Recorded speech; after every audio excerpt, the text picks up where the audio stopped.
Okay, today in this video, I'm going to walk you through a eigenvalue problem, a boundary value problem. So what we're going to do is we're going to determine the eigenvalues and associated eigenfunctions of this boundary value problem. Y double prime plus lambda y equals 0, and the boundary conditions y of 0 equals 0 and y of L equals 0, where L is specifically defined to be greater than 0. And that makes sense because most of the time L stands for length, and negative length doesn't make sense. So the y of 0 equals 0 and y of L equals 0 are boundary conditions. And the ODE that we're interested in is this ODE with a parameter lambda, y double prime plus lambda y equals 0. So this is actually the same as example 2 in your book on page 170. So I'm really just walking you through this. So what we need to do first is decide on an independent variable. And since L is length, the independent variable x makes sense.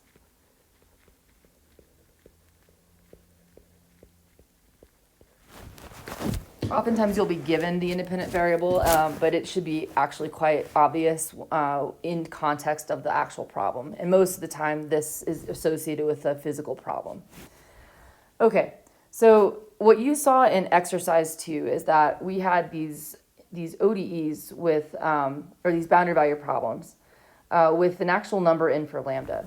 And there's really not enough time at all to try and figure out what all of the different solutions could be, because there's an infinite number of solutions. So what we do instead is we let the coefficient in front of y be a parameter lambda. And then what we're interested in here is figuring out when the solutions are actually different.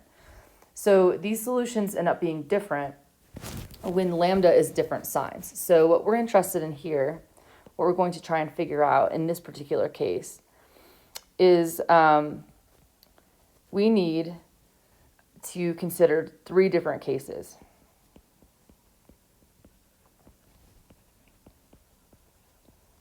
And that's when lambda is greater than 0, lambda is equal to 0, and lambda is less than 0. Now, this does actually change depending on the ODE you have, but what we're going to be concerned with in this course, this sort of introduction to PDEs, are these 3 cases.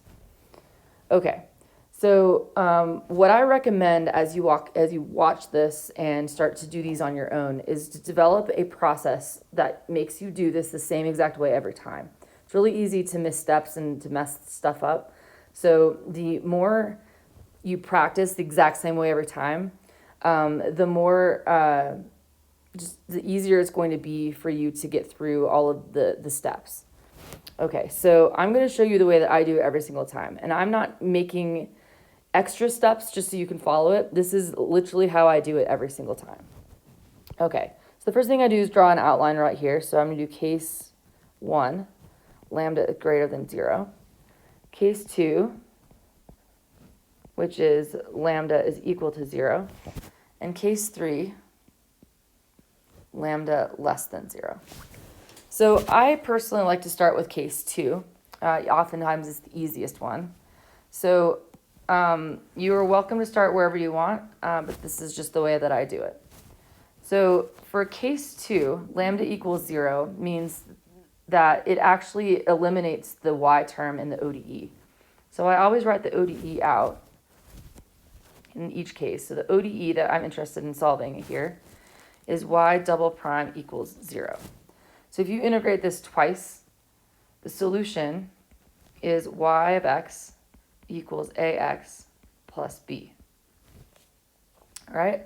And now our job is to figure out what the solution could be. We're actually interested in solving for A and B using the boundary conditions. So BC1 says that y of 0 equals 0, and that means that that the x is 0, so that kills the A term, so we are just left with B.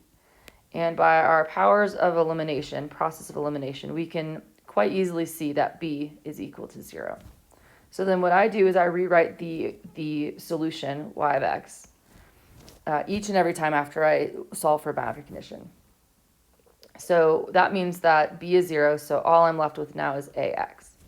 Okay, now I move on to the boundary condition 2. BC2, y of L equals 0. So that means that I have A, L on the right-hand side of my ODE, or of my equation. So here we want to do a little bit of logic. So L in the problem statement is defined to be greater than 0. So L cannot be 0, which means that A must be 0. And we have now discovered the boring solution y of x equals 0. So this is a trivial solution, and we're not really interested in trivial solutions. So what I'm going to write here is that there are no non-trivial solutions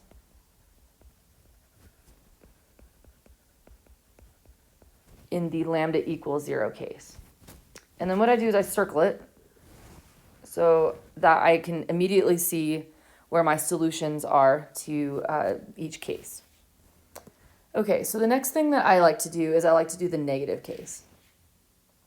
So one trick that we use when we solve these is it's really difficult to just keep track of negative signs. So if you just tried to plug in lambda and tried to remember that it was negative, this is not going to go well. So what we're going to do is we're going to use a stand-in variable here. And your book does this as well, and it's helpful, though it might seem very arbitrary why we choose alpha squared. But it's going to be obvious, hopefully, as I go, why alpha squared is a good value. So in this particular case, I'm going to let lambda equal negative alpha squared. Okay? The alpha squared, the squared part in the alpha, is just convenience, so we don't have to carry through square roots. And hopefully this will be clear in a second.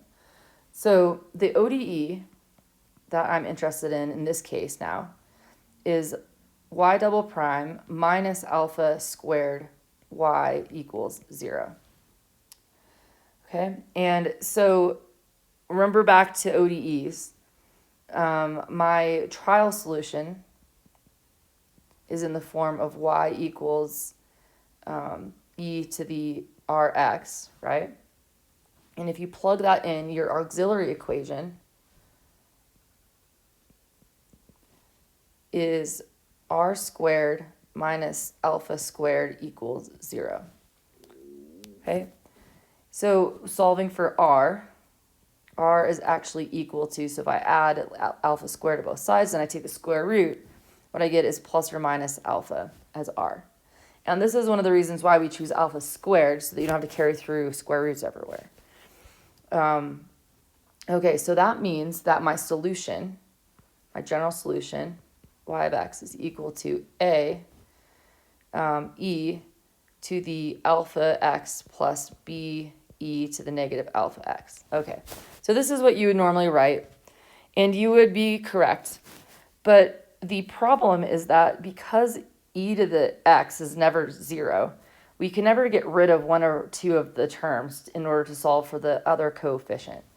So what we're going to do, and this is one of the reasons, well, this is the reason why topic 1 exists, is to get you accustomed to the hyperbolic trig functions, cosh and sinh. So what we're going to do is we're going to instead express the solution in the hyperbolic trig form. So the reason, there's a lot of reasons why we do this, but this is what the equation looks like. Y of x equals a cosh of alpha x plus b sinh of alpha x. Okay, so if this is very strange to you, there is a way you can prove this. Please let me know, and I'm happy to explain this to you. It's a proof that involves the exponential form, which is why I asked you to do that in topic 1, in exercise 1. So there is a way that you can convert this y of x with the exponential form into the y of x with the hyperbolic sine terms and cosine terms. Okay, so now the next step is boundary condition 1. We're going to evaluate the boundary conditions. So that means that y of 0 equals 0. And as you should have seen from example 1, or from exercise 1, cosh of 0 is 0. Or I'm sorry, cosh of 0 is 1, which means I'm left with a. And sinh of 0 is 0, which means that B term is eliminated. So yet again, A is equal to 0. So rewriting the equation and getting rid of the cosh term, I get B sinh of alpha x. Okay, so this is good. Making progress. So boundary condition 2 says that y of L equals 0, which means I have B sinh alpha L. Okay. So again, this is where we start to do some logic. So we know that L can't be 0 because of the problem statement, and negative length makes no sense, or 0 length also makes no sense. We also know that alpha can't be equal to 0 because this is the lambda is less than 0 case, which means that alpha can't be 0 either. So that means that, and we also know that sinh of alpha L can't be 0 either because sinh is not periodic, and sinh is only equal to 0 at 0. So therefore, B must be equal to 0. And again, we get the boring solution y of x equals 0, and there are no non-trivial solutions for lambda is less than 0. Okay, so let's circle this just so that we don't forget about this guy.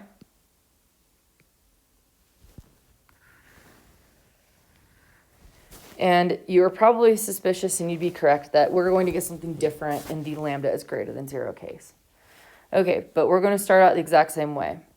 In this particular case, we're going to let lambda equal alpha squared. Again, the reason why we're doing this is because that way we can stop, we don't have to carry through square roots when we get this auxiliary equation. Okay, so the ODE in this case is y double prime plus alpha squared y equals 0. And the trial solution is the same, trial solution is in the form of y equals e to the rx.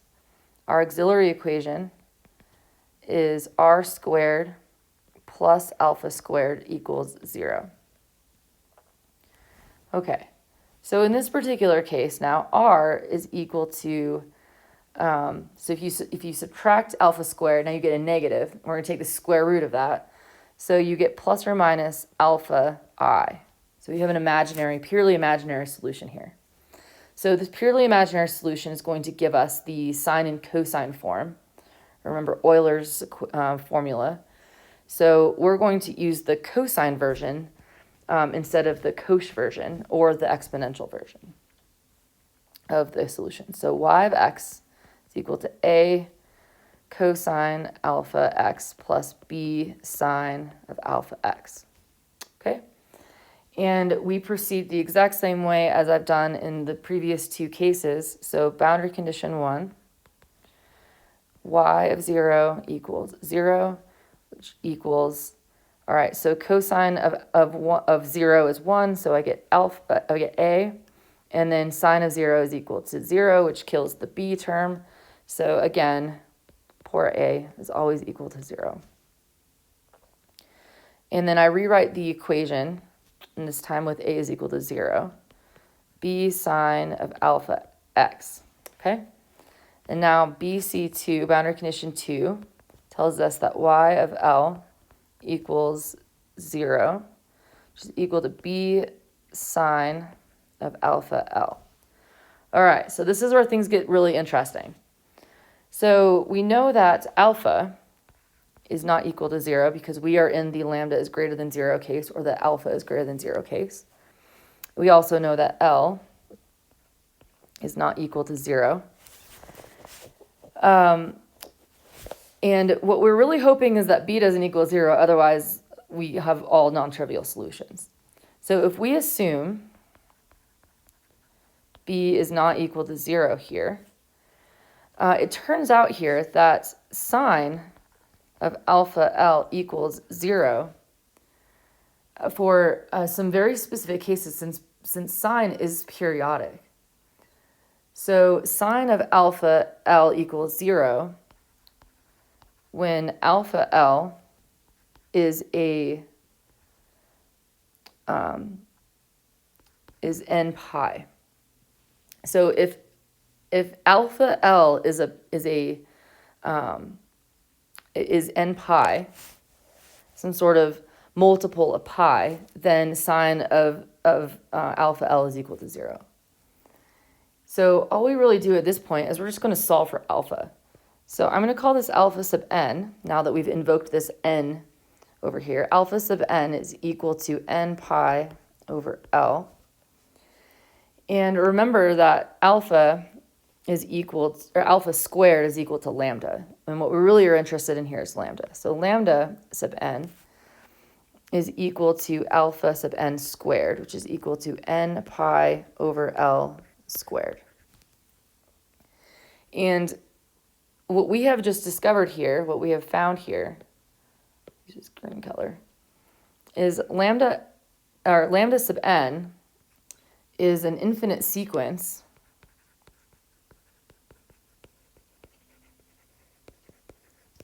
of positive eigenvalues. So if you were asked to find the eigenvalues of a boundary value problem, what you're really looking for here is lambda sub n, okay? Or you're looking for lambda. In this case, it's an infinite sequence of positive eigenvalues. And what we absolutely must say here is that n is equal to 1 to infinity. Now, why do I need to tell you what n is equal to? Well, it's not wise to assume, first of all. There's no summation, so we have to define what n is equal to. But notice in this particular case, n cannot be 0. And that's because if n is equal to 0, then lambda is 0. But we know that lambda can't be 0 because as the lambda is greater than 0 case. So this is absolutely required. Must tell me what n is equal to. Okay, so now we need to figure out what the associated eigenfunctions are. So the eigenfunctions are just y. So y sub n of x, notice I'm calling this y sub n, because it depends on which eigenvalue you're talking about, is equal to b sine of alpha n x, right? Which is equal to b sine of n pi x over L. Now, let's talk really quickly about this b coefficient. So, spoiler alert, down the road, we're actually going to use superposition and add these solutions together. And when we do that, we end up getting different coefficients. So remember that when it comes to eigenfunctions, any non-zero b would solve the equation, right? So is a solution to the problem. So since this differential equation is linear and homogeneous, any constant multiple of the solution would work. So why not choose the easiest one and let b equal 0? So most often you will just see the function without the coefficient written, assuming that coefficient is 1. Because later on, when we actually use superposition, we're going to tack on different coefficients. So, oops, I wrote b equals 0. I'm sorry, I meant b equals 1. So for b is equal to 1, our eigenfunctions is equal to, or are equal to b sine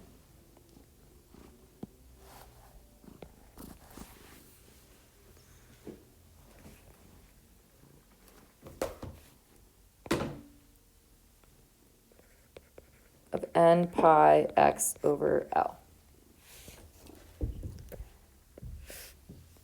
All right, so I'm going to circle all of this information that we have created here. And these are the eigenfunctions.